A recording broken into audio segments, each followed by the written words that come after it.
What is up, podcast peeps? You're listening to the 228 podcast. My name is Patrick, and we're going to take you on a little journey on building a business.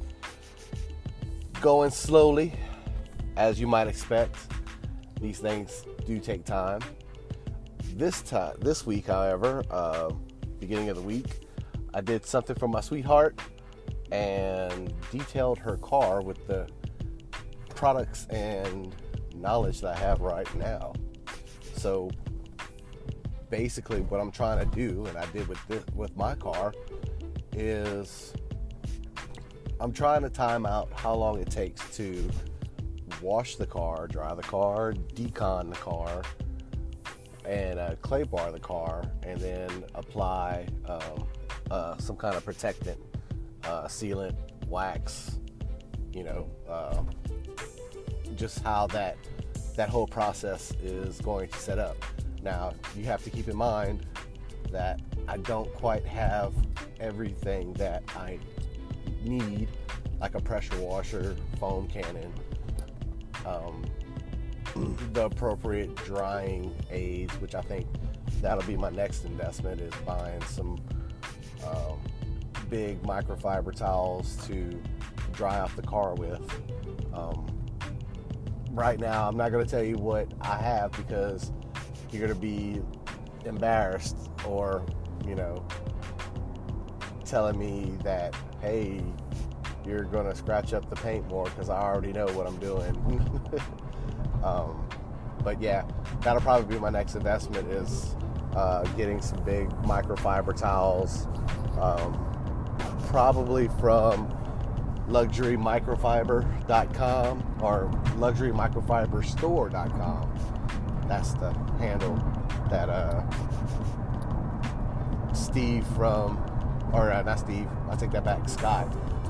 Scott from Dallas Paint Correction runs luxurymicrofiberstore.com, and he's got his own line of products and some really nice towels from what I understand. So I'm going to go with him.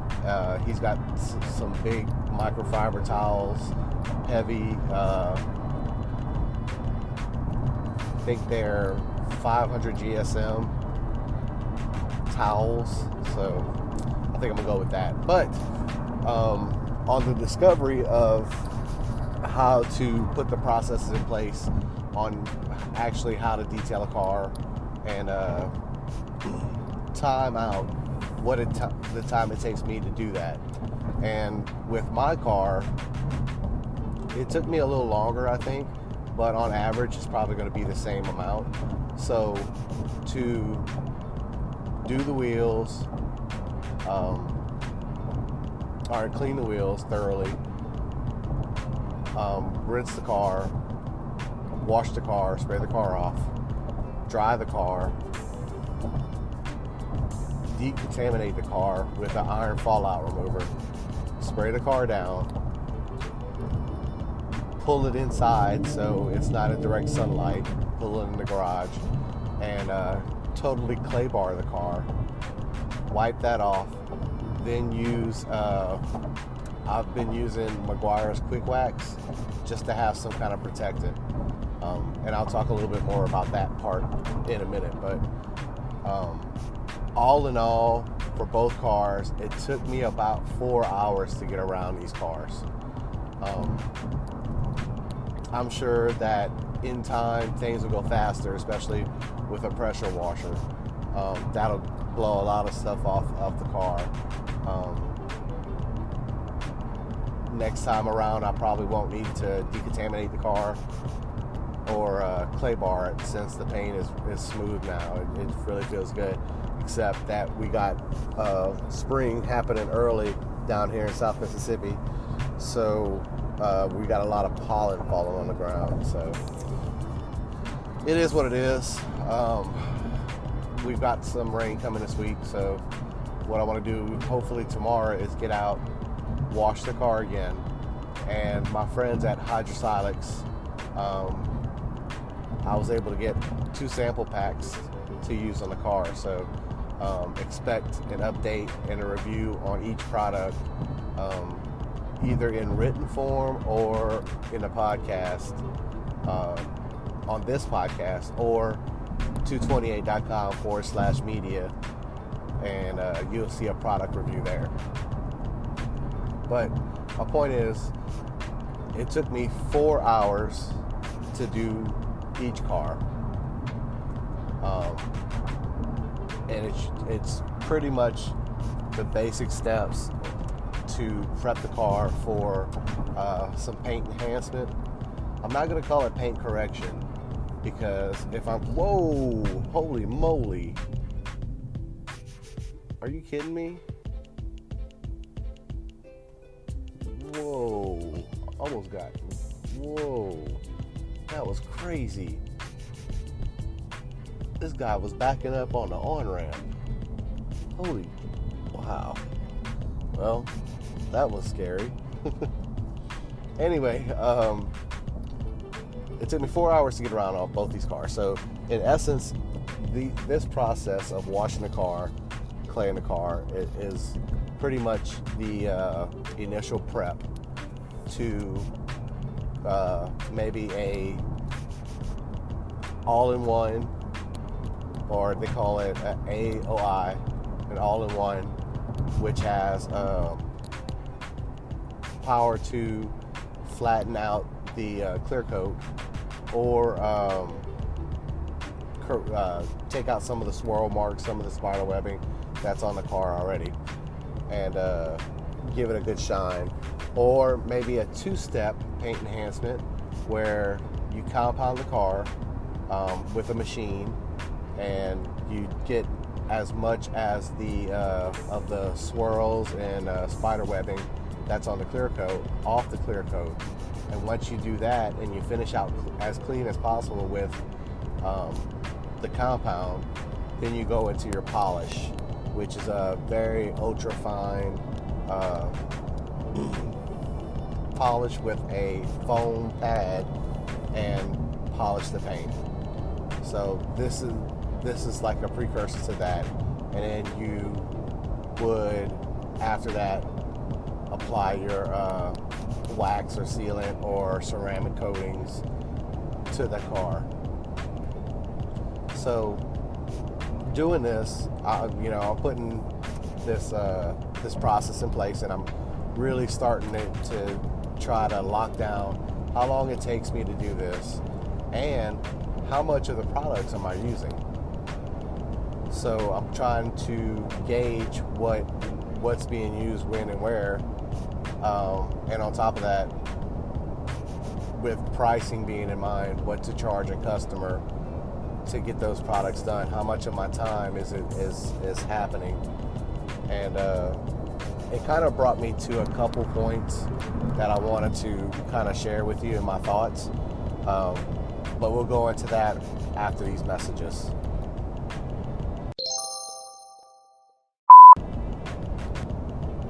So what I'm thinking is, even though it took me 4 hours to do this process, a thought kind of ran through my head. Why exactly, as a paint technician or as a budding paint technician, why am I even charging a customer for what I just did for 4 hours for pretty much prepping the vehicle? Why even charge for a wash? Should we charge for a wash? Or if, even though a car wash is something that the customer could do, should that incur? Should all the real costs come from paint enhancement and services like maybe a paint protection film, or a wrap, or applying the sealant, so applying the ceramic coating, because that's going to be the real value to the customer, because a customer is not coming to you for a car wash. A customer is coming to you because you can make their car showroom shine, So kind of my thinking is, maybe charge less for the car wash itself and more for the prep for a paint enhancement service, where a customer can't do that by themselves because they don't have the equipment, they don't have the polishers, they don't have the compounds, they don't have the knowledge of what it takes to actually enhance paint, aka paint correction, which to me that seems like the value proposition for a customer. Now I kind of want to talk. I want to touch on the paint correction / paint enhancement. So as a detailer, all you're doing is pretty much flattening the clear coat so everything is even, filling in the gaps inside the clear coat so you get the maximum gloss, the maximum clarity in your color, the maximum shine in the sun. And that's something that, to me, paint correction is, hey, you got some rock chips, I'm gonna put some paint on it, then I'm gonna fill it, put clear coat, whatever, and make it look like just like new. That to me seems like body shop work, and not a detailer's job.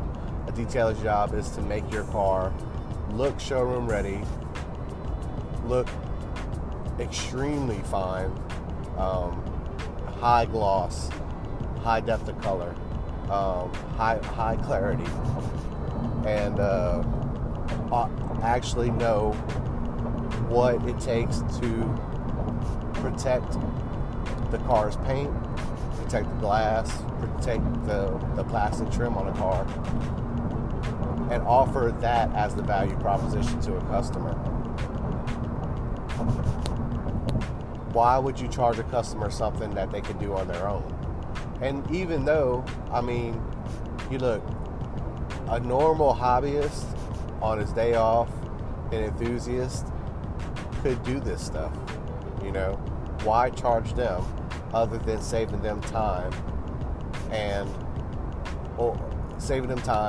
or getting the results that you're able to get them? So that's kind of the two sticking points that I have in my head about what paint correction is or paint enhancement and what our job is in the position that we're in. If you do that, I think that's a good a value proposition for someone looking to get the maximum results on their car.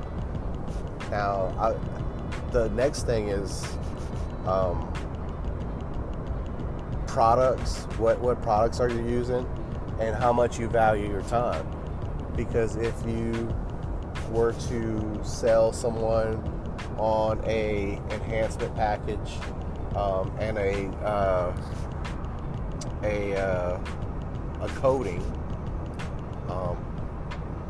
that would probably be much better. But as people start getting wiser to what's going on and are able to do it on their own, but maybe this is something that's a luxury, and it is a luxury pretty much, and they want to save their time and they want to get the results that you've gotten for your vehicles or your previous customers' vehicles. You know, I just don't see, even though my time is valuable, charging a customer an arm and a leg to get the service done. Now, I can see the overhead, having shop, having insurance, having to pay for your time, and factoring all that in to get that service done. I don't know. It's just a thought, you know, where to actually put the value on a detailing service, and what is the customer's, how valuable is the customer's time? How valuable is your time? How valuable are the products that you're using on a customer's car? And, you know, why are we charging for a wash? I know it's effort and I know it's product, so I wouldn't grill anybody on that, but I think the sticking point here is the paint enhancement skills that you have and the protections that you have are pretty much the only thing you have to hang your hat on, which are going to be where your margins are going to be. Now I'm thinking with like a correction or an enhancement package, that's going to take you anywhere from 4 to 8 hours, depending on what kind of product you use, because a lot of products need curing. You know, just something to think about. And as I'm walking through trying to develop packages and figuring out where the money can be, and what the customer base is willing to pay for upkeep on their car. And from what I can gather, I mean, it's just like me doing my car or detailing my car or detailing my wife's car. It's going to be a lot of daily drivers. But I think with the area coming up so fast, I think there is a good customer base as long as we treat customers right. And that's another thing too. As long as you take care of your customers, be on time, be forthcoming with your customers, talk to them on a regular basis. I think that's a very positive step to retaining repeat customers and being able to offer those services and being available as your schedule, gets booked or filled. I think that's all comes into account. So something to think about. I'm trying to put the packages together, trying to figure out how long everything's going to take, and that way I can price appropriately for the area without giving anything away or being able to make a decent living at it. And that's what it's all about. So just think about it. If you're detailing or you're getting into detailing, these things count. Do you want to charge a customer an outlandish figure to wash their car only to prep it and do a paint enhancement on it? I don't know. That's going to be up to you. But if you can get away with, I wouldn't say get away with, I think if your processes are simplified and can be fruitful and make you some money, then I think that's the way to go. So just something to think about as I'm trying to build up, trying to figure out where I'm gonna go with the products and with the services, and really excited about banging out some hydrosolics tomorrow, hopefully, and I'll have a full review on those. And until then, guys, talk to you later. Bye.